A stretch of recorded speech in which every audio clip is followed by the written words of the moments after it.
اکثر جب ہم اپنے معاشرے میں کچھ غلط ہوتا دیکھتے ہیں تو سب سے پہلا خیال کیا آتا ہے؟ یہی نا کہ اسے روکا کیسے جائے؟ دراصل اس سوال کے دو بہت بنیادی جواب ہیں۔ ایک راستہ ہے حکمت اور سمجھ بوجھ کا، اور دوسرا راستہ ہے سختی اور جبر کا۔ تو آئیے آج ذرا دیکھتے ہیں کہ یہ دونوں راستے ہمیں لے کر کہاں جاتے ہیں۔ اس ساری بحث کو سمجھنے کے لیے یہ مثال بہترین ہے۔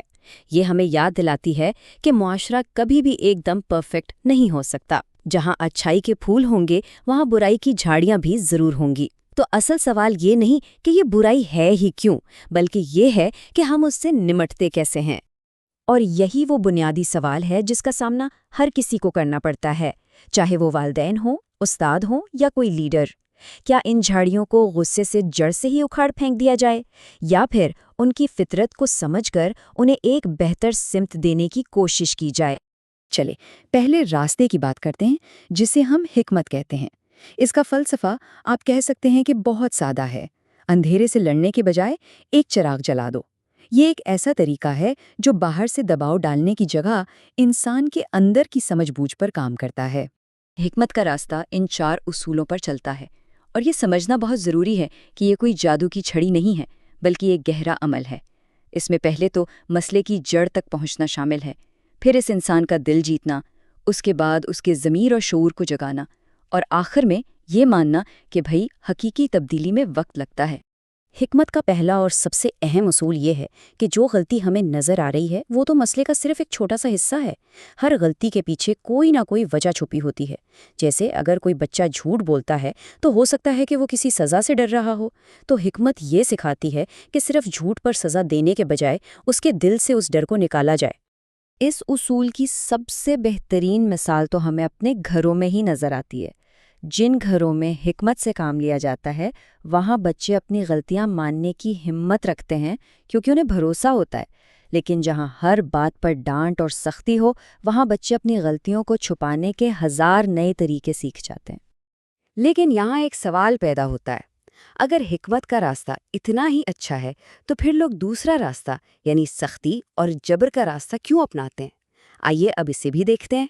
یہ راستہ بظاہر بڑا اچھا لگتا ہے کیونکہ اس کے نتائج فوراً نظر آ جاتے ہیں، لیکن اس کی پوری عمارت خوف پر کھڑی ہوتی ہے، اور جو تبدیلی خوف سے آئے وہ کبھی بھی پائیدار نہیں ہوتی۔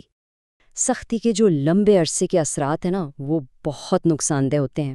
یہ انسان کی خود اعتمادی کو ختم کر دیتی ہے، اس کی سوچنے سمجھنے کی صلاحیت کو دبا دیتی ہے، اور اس کے اندر ایک خاموش بغاوت کو جنم دیتی ہے۔ لوگ ڈر کی وجہ سے وقتی طور پر تو بات مان جاتے ہیں، لیکن دل سے کبھی بھی اس تبدیلی کو قبول نہیں کرتے۔ تو اصل بات یہ ہے، سختی ایک شارٹ کٹ کی طرح ہے جو منزل پر تو نہیں پہنچاتا، لیکن راستے میں گہرے گڑھے ضرور چھوڑ جاتا ہے۔ اس سے وقتی طور پر خاموشی تو مل جاتی ہے، لیکن اس کی قیمت شخصیت کی تباہی کی صورت میں ادا کرنی پڑتی ہے۔ اسکول کی مثال اس فرق کو اور بھی واضح کر دیتی ہے۔ وہ استاذ جو سختی سے کلاس کو خاموش کرواتا ہے وہ صرف شور کو دبا سکتا ہے، علم کی پیاس کو نہیں۔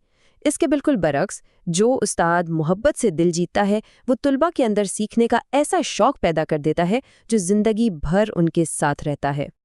اچھا، تو اب تک ہم نے حکمت اور سختی دونوں راستوں کو الگ الگ سمجھ لیا ہے۔ اب آئیے ذرا ان دونوں کو آمنے سامنے رکھ کر دیکھتے ہیں تاکہ ان کا جو بنیادی فرق ہے وہ اور بھی صاف ہو جائے۔ یہ ٹیبل آپ کہہ لیں کہ ان دونوں راستوں کا خلاصہ ہے۔ ذرا دیکھیں، اگر ہم بنیاد کی بات کریں تو حکمت سمجھ اور شعور پر قائم ہے، جبکہ سختی خوف اور دباؤ پر۔ اس کا اثر کیا ہوتا ہے؟ حکمت دیر پا تبدیلی لاتی ہے، جبکہ سختی سے صرف وقتی کنٹرول ملتا ہے، اور نتیجہ حکمت ایک مثبت شخصیت بناتی ہے، جبکہ سختی اندر ہی اندر ایک بغاوت کو پالتی رہتی ہے۔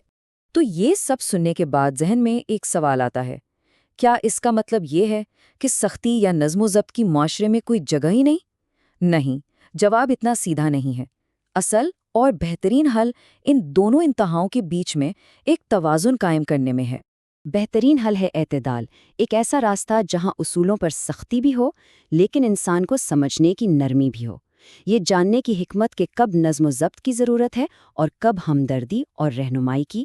چلیں واپس اسی باغ کی مثال پر چلتے ہیں۔ ایک اچھا مالی یہ بات اچھی طرح جانتا ہے کہ پودوں کو صرف پانی دینا ہی کافی نہیں ہوتا، کبھی کبھی فالتو شاخوں کو کاٹنا بھی بہت ضروری ہوتا ہے، لیکن وہ یہ کام توازن اور احتیاط سے کرتا ہے۔ بس یہی اعتدال کا اصول ہے۔ آخر میں یہ ساری گفتگو ایک بہت ہی بنیادی سوال پر آ کر ٹھہرتی ہے، جب ہم کسی کو بدلنا چاہتے ہیں تو ہماری اصل منزل ہوتی کیا ہے؟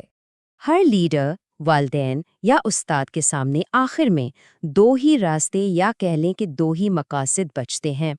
اور یہ وہ سوال ہے جو ہم سب کو خود سے پوچھنا چاہیے۔ کیا میرا مقصد صرف لوگوں کو کنٹرول کرنا ہے تاکہ وہ میرا حکم مانے، یا میرا مقصد یہ ہے کہ وہ خود سمجھیں کہ صحیح کیا ہے اور پھر دل سے اس پر عمل کریں؟ جواب بالکل صاف ہے۔ اگر صرف ظاہری اطاعت اور کنٹرول چاہیے تو سختی اور خوف اپنا کام کر دیں گے، لیکن اگر کسی کے اندر حقیقی مثبت اور دیر پا تبدیلی لانا مقصود ہے تو اس کے لیے حکمت، محبت اور سمجھ بوجھ کے علاوہ کوئی دوسرا راستہ ہے ہی نہیں۔ اور اس پوری بحث کا نچوڑ اس ایک جملے میں ہے: اصل کامیابی لوگوں پر قابو پانا نہیں، بلکہ ان کے دل اور دماغ کو جیتنا ہے، کیونکہ پائیدار تبدیلی ہمیشہ فہم سے آتی ہے، حکم سے کبھی نہیں۔